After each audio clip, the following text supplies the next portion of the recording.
અવસર તાલુકાની સૌથી મોટી ગણાતી ગળખોલ ગ્રામ પંચાયતના સરપંચ મંજુલાબહેન પટેલને ફરીવાર હોદ્દા પરથી દૂર કરવાનો હુકમ કરાતા રાજકારણમાં ગરમાવો આવી ગયો છે। અવસર તાલુકાની ગળખોલ ગ્રામ પંચાયતના સરપંચ મંજુલાબેન ખુશાલભાઈ પટેલ સામે નાણાકીય ગેરરીતિના મામલે ફરી કાર્યવાહી કરવામાં આવતા સ્થાનિક રાજકારણમાં ગરમાવો જોવા મળી રહ્યો છે। જિલ્લા વિકાસ અધિકારી યોગેશ કાપસેએ સરપંચને હોદ્દા પરથી દૂર કરવાનો હુકમ યથાવત રાખ્યો છે।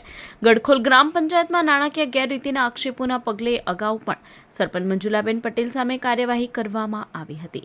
જિલ્લા વિકાસ અધિકારી દ્વારા તેમને સરપંચ પદેથી દૂર કરી ડેપ્યુટી સરપંચને ચાર્જ સોંપવામાં આવ્યો હતો।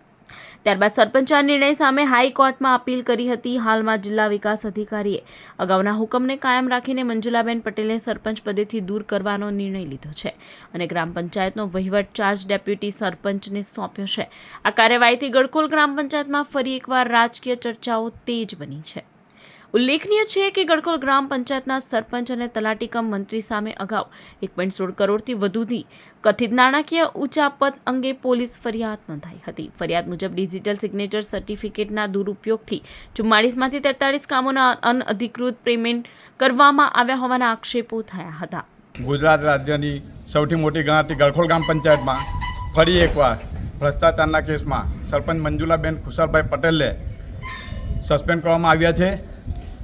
25 વર્ષથી ગળખોલ ગ્રામ પંચાયતમાં સત્તા ભોગવતી માસ્ટર પેનલ જે ભ્રષ્ટાચારી સૌથી મોટી ચોર ગણાતી 2022થી 2026 સુધી અમો સભ્યો અને ગામના આગેવાનો દ્વારા જે ભ્રષ્ટાચારને બહાર પાડવા માટે જે મહેનત કરી રહ્યા હતા એમાં 3 વાર માસ્ટર પેનલના સરપંચ મંજુલાબેન ખુશાલભાઈ પટેલને જિલ્લા વિકાસ અધિકારી દ્વારા પંચાયતમાંથી સરપંચ પદેથી દૂર કરવામાં આવ્યા છે।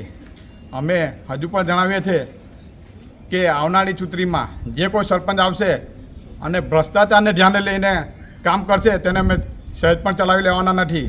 ગળખોલ ગામનો વિકાસ કરશે તેને અમે સાથ સહકાર આપીશું, બાકી થોડું પણ ચાલશે નથી।